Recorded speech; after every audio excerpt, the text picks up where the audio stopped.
Next دیکھیں آپ، عاجزی اور انکساری کے ساتھ دعا مانگی جائے۔ دعا کی ابتدا اللہ تعالیٰ کی حمد و تعریف سے کی جائے اور آپ صلی اللہ علیہ وآلہ وسلم پر درود بھیجا جائے۔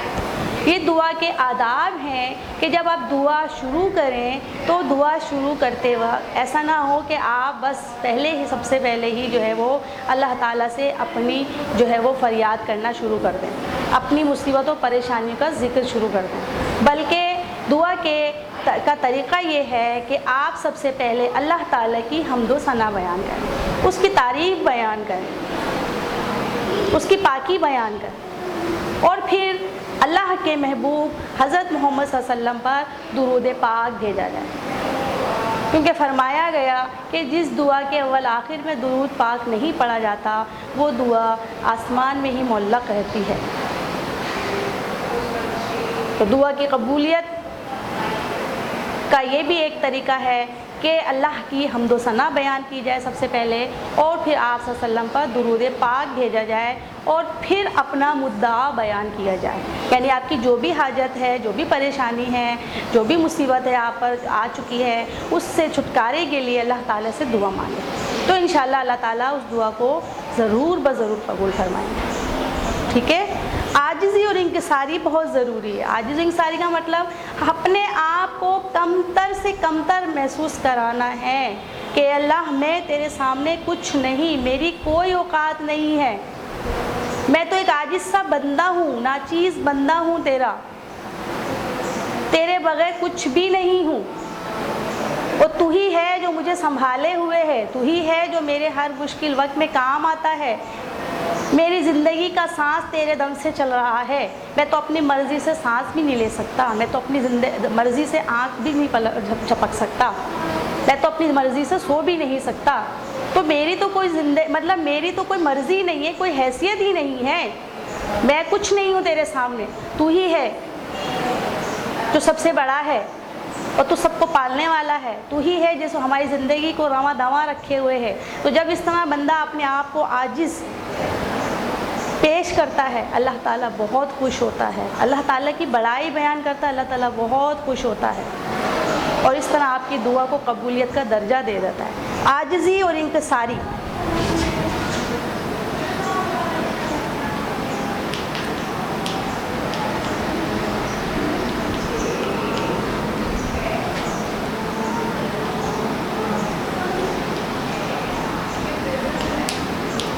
ٹھیک ہے، عاجزی اور انکساری کے ساتھ مانگا جائے۔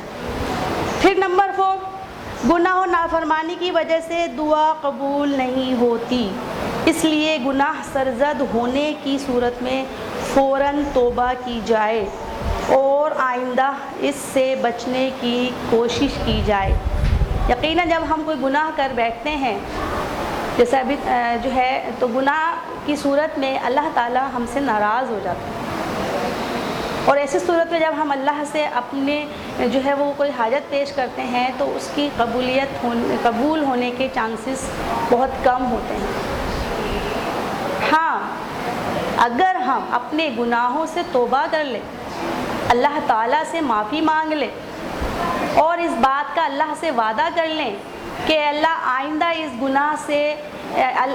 گناہ سرزد نہیں ہوگا، اور میں آئندہ اس گناہ کو جو ہے وہ کرنے سے توبہ کرتا ہوں، تو ایسی صورت میں اللہ تعالیٰ خوش ہو کر نہ صرف یہ کہ آپ کے اس گناہ کو معاف فرما دیں گے، بلکہ اس کے بعد آپ جو دعا کریں گے انشاءاللہ وہ دعا بھی قبول ہوگی۔ ٹھیک ہے، تو دعا سے پہلے اپنے گناہ کی معافی بھی مانگی جائے۔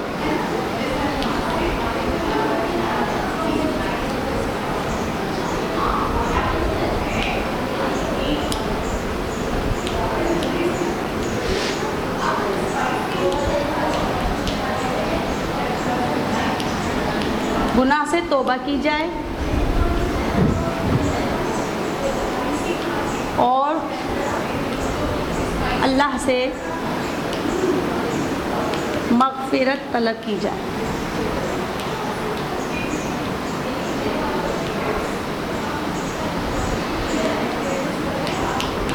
تو اللہ تعالیٰ خوش خوش ہوتے ہیں۔ اس کے بعد طریقہ کیا ہے؟ قرآن و حدیث میں جو دعائیں منقول ہیں انہی کو اختیار کیا جائے، کیونکہ ان دعاؤں میں تمام ضروریات اور حاجات دینی و دنیاوی کا احاطہ کیا گیا ہے۔ دعائیں مانگتے وقت کوشش کی جائے کہ وہ دعائیں جو قرآن اور حدیث سے ثابت ہیں، اللہ تعالیٰ نے قرآن پاک میں بہت کئی جگہ جو ہے وہ آیات نازل فرمائی ہیں جو دعا کی صورت میں ہے۔ مختلف انبیاء نے جو ہے اپنی مصیبت و پریشانی کے وقت اللہ تعالیٰ نے کن الفاظ میں دعا کی، وہ الفاظ قرآن پاک میں موجود ہیں۔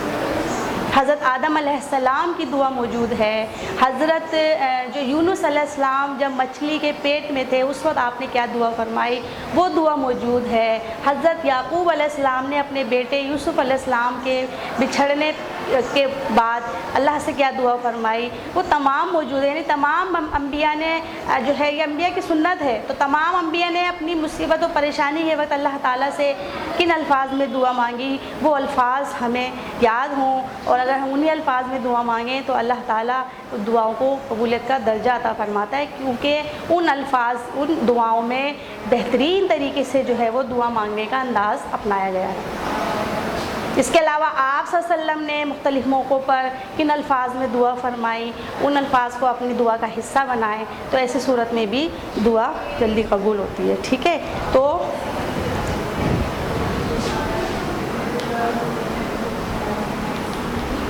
قرآن و حدیث میں منقول دعاؤں کو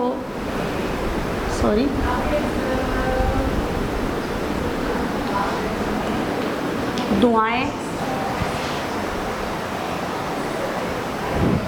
اختیار کی جائیں۔ ٹھیک ہے،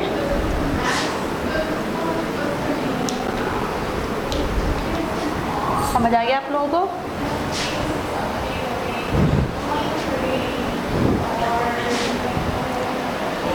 اس کے علاوہ ایک ہم نمبر 5 پوائنٹ مس کر گئے ہیں، اس کو میں ریپیٹ کر رہی ہوں، پڑھ رہی ہوں۔ اپنے گناہوں کا اعتراف، اس پر ندامت اور اللہ تعالیٰ کی شان کریمی کا دھیان رکھتے ہوئے دعا مانگی جائے۔ یعنی کہ جس وقت ہم دعا مانگ رہے ہوں ہمارے ذہن میں یہ ہونا چاہیے کہ ہم کیا کیا گناہ سرزد کر بیٹھے ہیں، ہم کون کون سے گناہ کر بیٹھے ہیں، تو ان گناہوں کا ہم اعتراف کریں، اور نہ صرف یہ کہ اعتراف کریں بلکہ اس پر ہمیں شرمندگی ہو، اور اس شرمندگی کا اظہار کرتے ہوئے ہم اللہ تعالیٰ سے اپنے ان گناہوں کی توبہ کریں، اس سے مغفرت مانگیں، اور پھر اللہ تعالیٰ کی جو شان کریمی ہے اس کو سامنے رکھیں، کیونکہ ہمیں پتہ ہے اللہ بہت بڑا ہے، اللہ کے خزانے میں کسی چیز کی کمی نہیں، کمی ہے تو ہمارے مانگنے میں ہے، تو ہم اس کی شان کریمی کا خیال کریں کہ وہ بہت بڑی ذات ہے، وہ سب کچھ دینے پر قادر ہے، وہ سب کچھ بخشنے پر قادر ہے۔ شرط یہ ہے کہ اس سے مانگا جائے اور بہترین طریقے سے مانگا جائے، اسے خوش رکھا جائے۔ تو جب وہ خوش ہوتا ہے اپنے بندوں سے تو یقیناً وہ بے حساب بخشتا ہے، یعنی ہماری دعاؤں کو قبولیت کا درجہ مل جاتا ہے۔ ٹھیک ہے، تو گناہوں کا اعتراف، اس پر ندامت،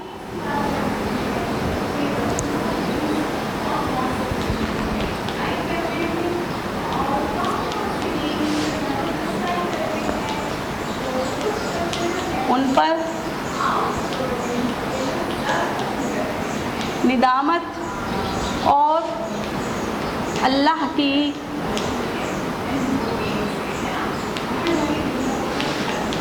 شان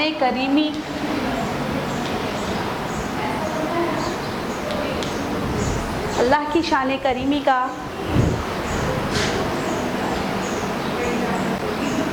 دھیان رکھا جائے۔ ٹھیک ہے بچوں، نیکسٹ آ جائیے۔ اپنی ذات سے دعا کی ابتدا ہو، پھر بتدریج اپنے ماں باپ اور تمام مسلمانوں کے لیے دعا کی جائے۔ جب بھی دعا مانگی جائے صرف اپنے لیے نہ مانگی جائے، مغفرت طلب کی جائے صرف اپنے لیے طلب نہ کی جائے، اللہ کی رضا حاصل کی جائے کے لیے دعا کی جائے، صرف اپنے لیے نہ مانگی جائے، بلکہ اپنے ماں باپ کے لیے، اپنے رشتہ داروں کے لیے بھی دعا مانگی جائے۔ اللہ سے بھلائی مانگ رہے ہیں، اپنے لیے نہ مانگیں، اس کے ساتھ ساتھ اپنے دوست احباب، اپنے ماں باپ اور تمام مسلمانوں کے لیے بھلائی مانگیں۔ تو ایسی صورت میں اللہ تعالیٰ خوش ہوتا ہے۔ اللہ تعالیٰ کہتا ہے یہ جو بندہ ہے میرا، یہ خود غرض نہیں ہے، یہ صرف اپنے لیے نہیں مانگ رہا، بلکہ اسے باقی تمام مسلمانوں کی بھی پرواہ ہے۔ تو ایسی صورت میں پھر اللہ تعالیٰ خوش ہو کر دعا کو قبولیت کا درجہ دے دیتا ہے۔ ٹھیک ہے، تو دعا اپنے ساتھ ساتھ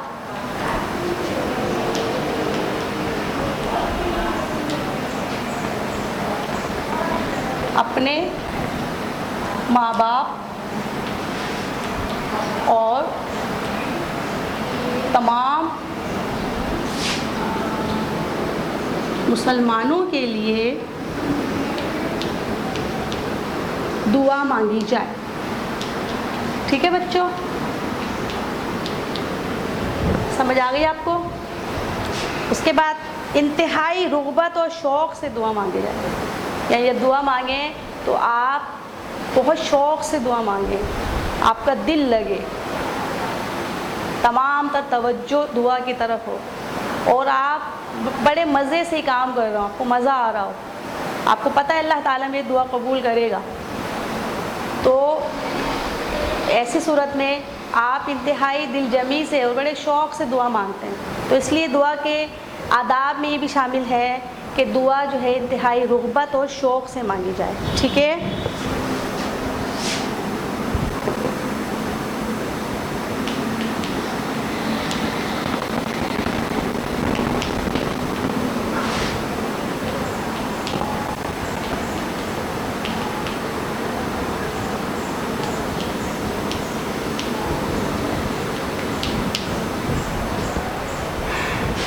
کسی گناہ یا قطع رحمی کے لیے دعا نہ کی جائے، یعنی دعا جو ہے کرتے وقت حد سے تجاوز نہ کیا جائے اور کسی محال یا ناممکن امر کی دعا نہ مانگی جائے۔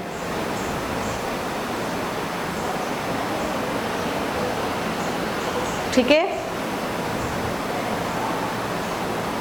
ایسی دعا نہ مانگی جائے جو ممکن نہ ہو،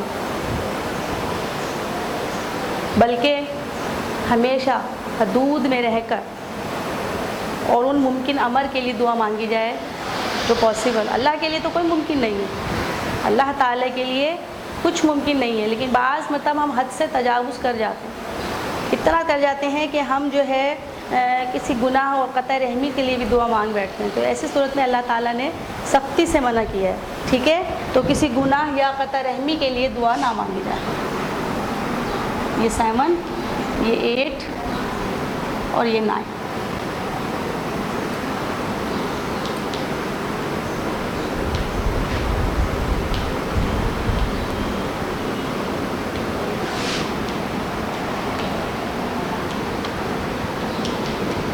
ٹھیک ہے بچوں، سمجھ آ گیا آپ کو؟ اور آخری پوائنٹ ہے آج کا، دعا میں اپنی بے بسی کا اقرار کیا جائے اور اللہ تعالیٰ کی قدرت، عظمت اور کبریائی کا پورا دھیان ہو۔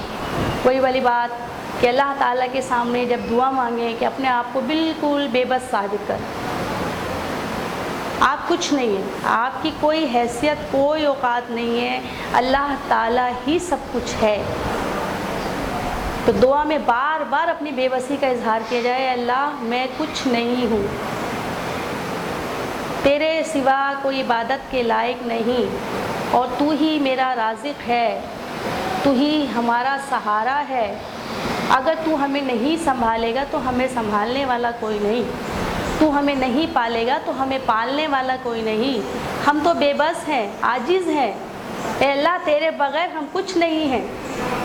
تو جب یہ جذبات اللہ تعالیٰ کے سامنے ہم پیش کرتے ہیں، اپنی بے بسی کا اظہار کرتے ہیں، اللہ تعالیٰ کی عظمت و کبریائی کا اظہار کرتے ہیں، تو ایسی صورت میں اللہ تعالیٰ ہم سے خوش ہوتا ہے۔ ٹھیک ہے، تو اپنی بے بسی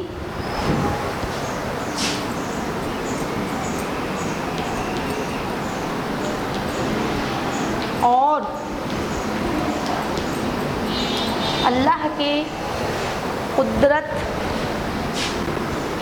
عظمت و کبریائی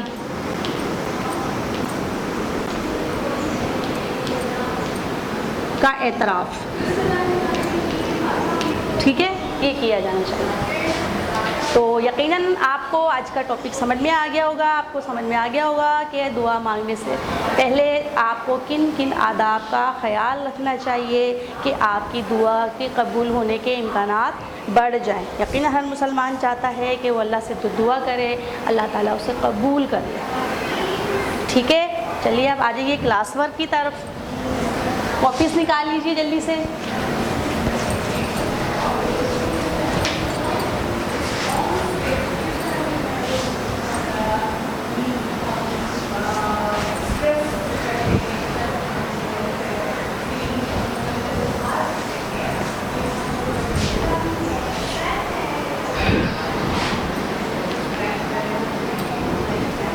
جی بچوں, آج کا جو ہم نے ٹاپک پڑھا ہے اس میں سے آپ جلدی سے 2 بلینکس نکال لیجئے اور پھر ان کو فل کیجئے.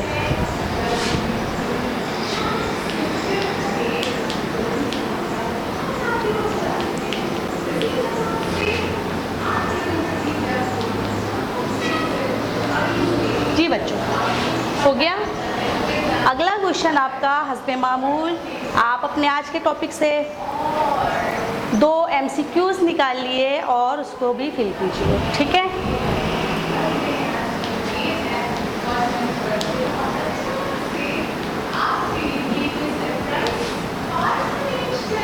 ٹھیک ہے بچوں. اور نمبر 3 کیا ہے, 2 آپ نے جملے نکالنے ہیں جو کہ غلط ہوں گے, ان کو آپ نے درست کرنا ہے. تو یہ تھا آج کا کلاس ورک, آپ نے کر لیا. اب آپ اپنی کاپی میں آج کا ہوم ورک لکھ لیجئے. ٹھیک ہے, آج کا ہوم ورک کیا ہے؟ آج کا ہوم ورک ہے, یقیناً جو آج کا ٹاپک پڑھا ہے جی بچوں, تو آپ لوگ ہوم ورک لکھ رہے تھے آج کا. سب بچے جلدی سے کوشچن لکھیں آج کا.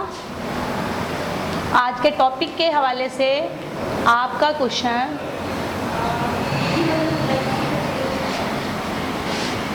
دعا کے فضائل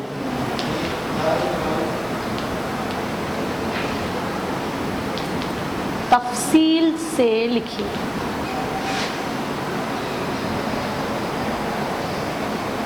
ٹھیک ہے,